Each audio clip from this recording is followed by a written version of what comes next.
In this episode, Paul and I are going to be revealing what our studio reference tracks are and why, what we're getting out of them and what we're listening for in speakers and headphones to gauge their quality and for referencing our own mixes as well. Welcome to the Working Audio Tools podcast. Myself, Ed Thorne, and Paul Third.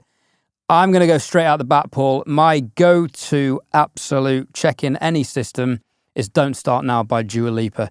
I feel it has a solid bass sound, which if a speaker or headphone brings out the harmonics in the kick drum, that suggests where that is focused in the low end. There's lots of little micro dynamics, especially with reverbs, and there's some really nice wide kind of vocal, almost delays, like flutters. They're so far in the background. A lot of systems don't pick up on them. So I can tell how good a system is if I can hear those. My kind of modern one that I've been using a lot, when I say modern, I mean it's just like new. I talked about it last week, I'm pretty sure. When I do low-end testing, whenever I want to hear distortion in the low end, I always use Wild Thoughts by DJ Khalid and Rihanna. It was mixed by Mari Mannequin, and the sub is like big. It's like boom, boom, boom, boom, boom, boom, boom, boom, boom, boom. Now, what's amazing is that like shitty headphones, they will distort and you won't hear the bass as clean. Wild Thoughts actually should be heard as relatively clean, but it's amazing because the amount of sub that's in it on like shitty speakers or like speakers that don't have a lot of headroom, the low end just turns to mush on it and you can't really get any separation between bass and kick. For me, that track is CEO by Snoop Dogg. That's got a huge low end that does exactly, it's also very wide. So that really gives me an indication of how far up and down the stereo imaging goes. But yeah, exactly that for testing distortion and whether something can handle the low end or not.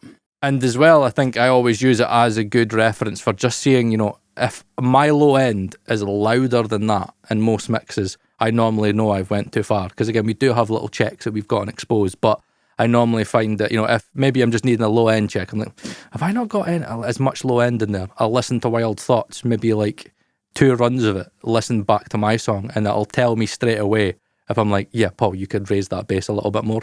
So sometimes it's quite good to have quite a bassy song that you know is really well mixed, just to know if your low end's right. Yeah.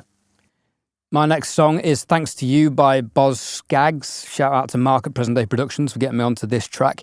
This track in particular, the bass is pretty heavy going on that, but also there is a rim click and there's a reverb on that is so long and expansive, and it's got this really high-end, beautiful high-end spaciousness to it.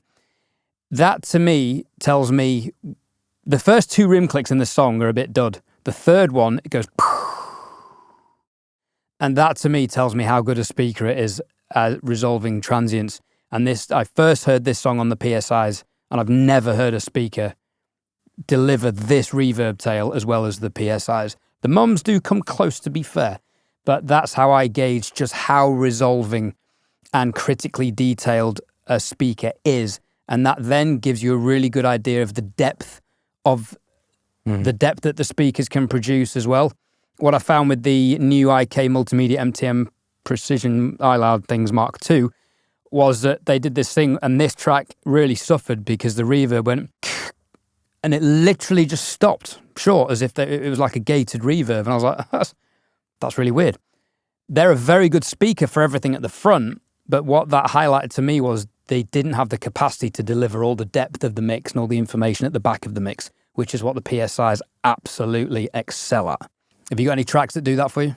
No, not really. I use my reference tracks to be very, very obvious, big picture things. So like another track that I use is Uprising by Muse, because it's one of the most slamming tracks you'll hear. Like I always do it in headphone testing. If I know if a headphone has lots of good micro details, then that will slam.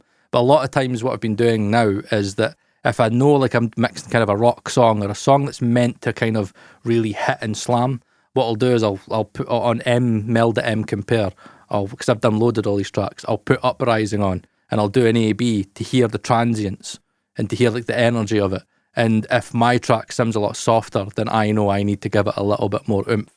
So for me, like Uprising is one of the slammiest tracks, and it's like when you get like nanos or like something like that, it's such an amazing track. Like on the new Dan Clark No RX that came in, it's pure slamming my head off. And it's good to have songs like that to know, to kind of judge energy. And what was annoying me with ARIA Organics was that I always said I used to struggle with energy. But even with that, even when I used to listen to Uprising, it was like the timbre was too trying to be realistic and making it sound like a whole live, kind of a little bit hi-fi-ish, where I wouldn't get that whole detail of it. Where if I listen to MX4s and Nanos, No RX, I'm like, there is that difference in energy. So I use that quite a lot. For me, that kind of track is Stupid Love by Lady Gaga, which has this kick drum, which has only ever sounded perfect on the PMC6s. Every other speaker just seems to struggle to get the transient in the kick, which is quite sharp but quite broad at the same time, if that makes any sense. Yeah. And that really highlights where there's any harmonic distortion, especially post-room correction. That track really makes low end on speakers fall apart if they can't handle it. And also it's got this amazing stereo kind of swirling, panning synth thing that, again, just really identifies stereo width on a system, which is good in headphones because then you can tell how, wide a headphone is. Speaking of which, the Peacocks, whoa, they're wide, aren't they? Yeah, they are, yeah. And another thing that I do is tonally, I think big picture, for top end, to know if I have something that needs to be toppy or bright, or if it's not bright enough or it's too bright. There's a Serbian Genya, sorry, everybody says Genya when it's Genya. A Serbian Genya mix. Now, I murder, because I'm Scottish, I murder this, because it sounds weird when I say it. So I call it Bebe. Bebe, it's B-E-B-E, it's like Bebe Rhexa, like, where's my Bebe? Bebe Rhexa. But it's a song called The Way I Are, and I think it's got Lil Wayne on it. That is a bright Serbian mix. Like, Serbians mixes sometimes can be a little bit on the thin side and a little bit, like, toppy. It might have been mastering that did that, but that song is on the verge of being toppy.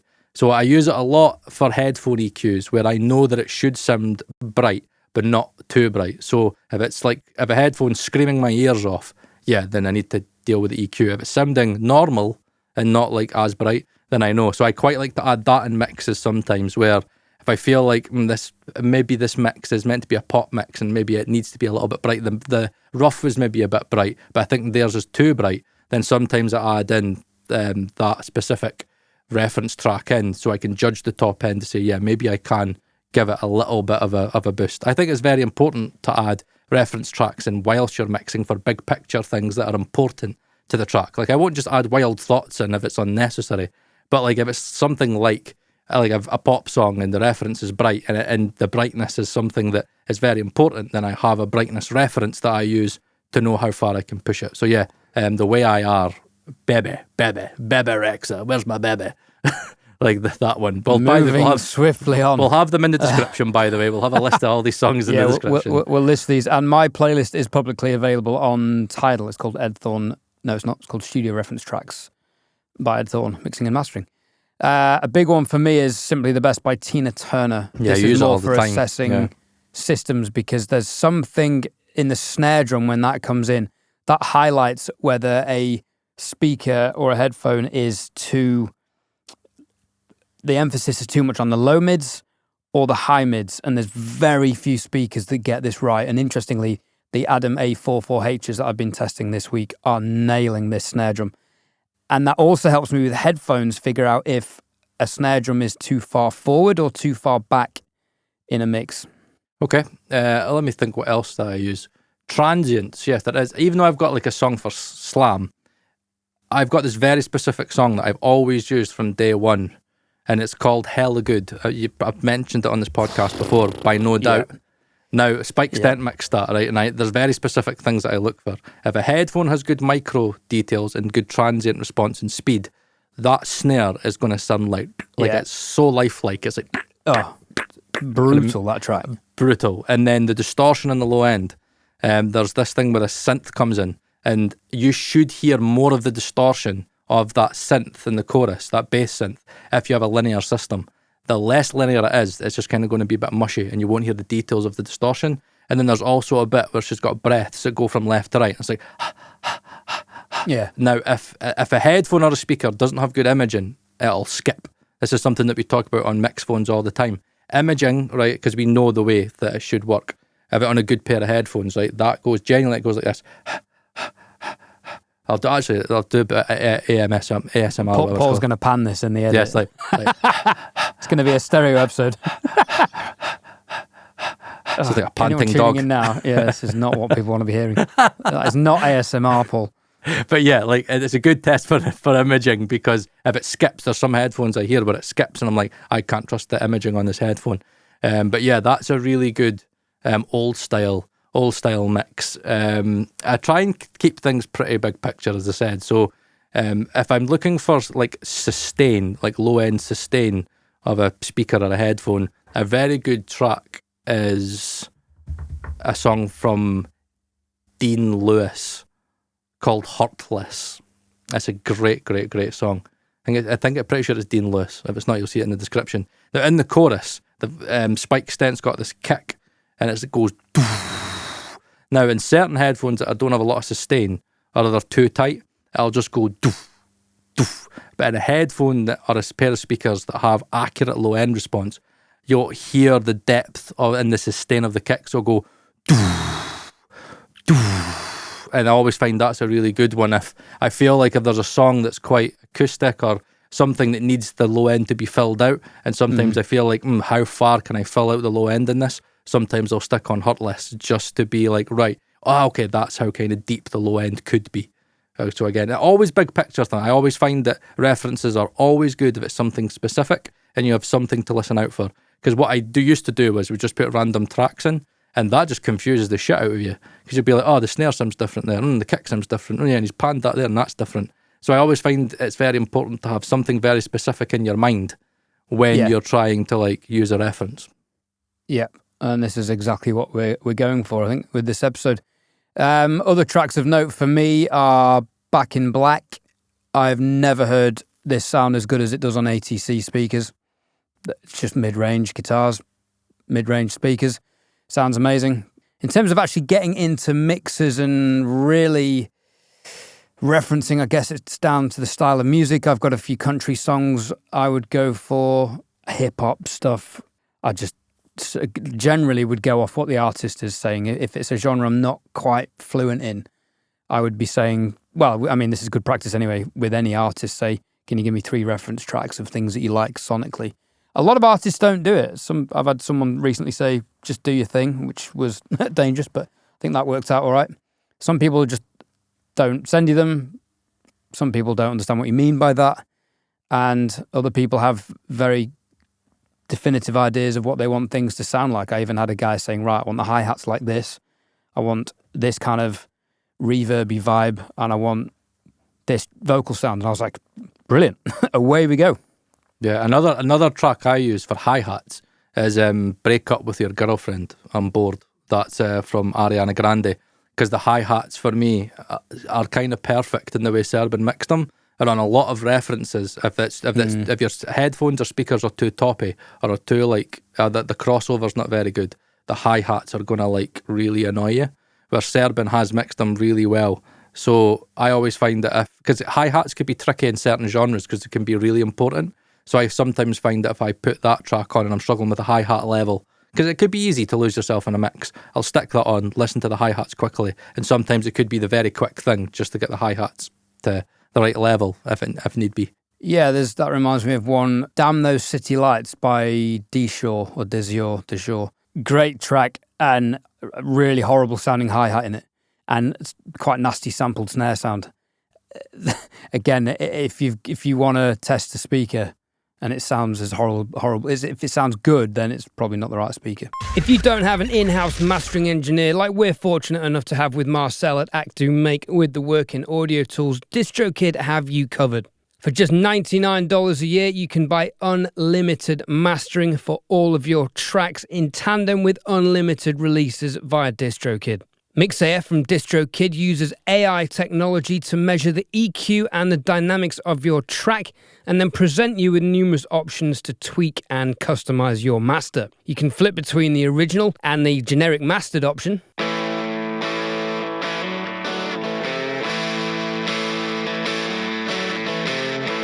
Blame it on the whiskey,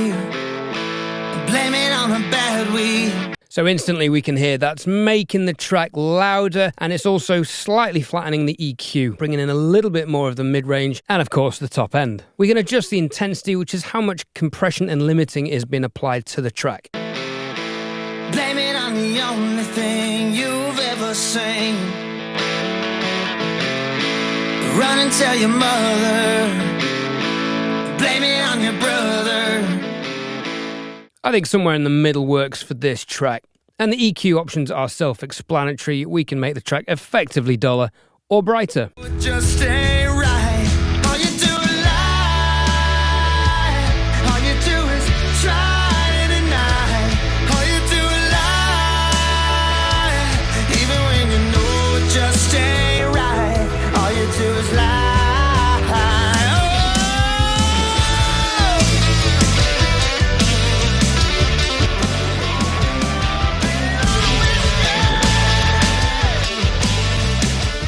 Download your mastered track and release it as easily as you do all of your other unlimited uploads. Get 30% off your Distrokid subscription using the Working Audio Tools VIP link below.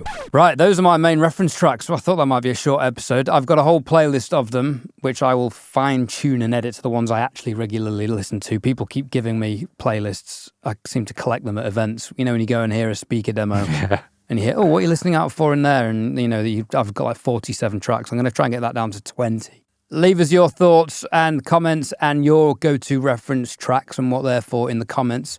No doubt Paul and I will check those out because we're always interested in learning what people are listening to and why. So don't just leave a track.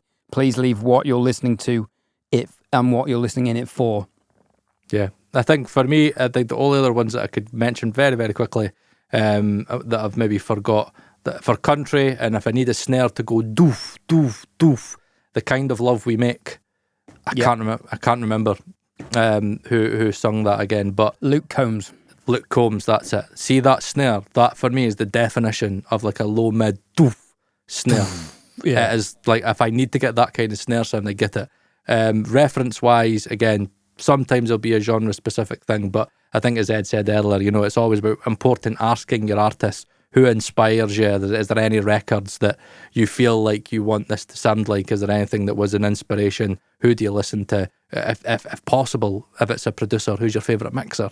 Just so you can kind of gain an idea of what they might like. It might be Chad Blake, and if it's Chad Blake, then you know that you might maybe have to run a little bit more distortion and give things a little bit more character and mix a certain way. So yeah, I look forward to looking at the comments and some of your reference points. But yeah, please, right, before we go, please try and give as much detail as possible. And when you say a reference track, don't just say, yeah, because it sounds good. Try and like give us like actual specific points of why you use that specific track, because there might be gold, like little bits of gold dust in there where I go, oh, wow, that one really tells me a specific part of a mix and I've never heard that before. And it might be good for other people, yada, yada, yada. So yeah, thank you so much for your time. I'm Paul Third. That's Ed Thorne. And we'll see you next week on the Working Audio Tools. It's been emotional.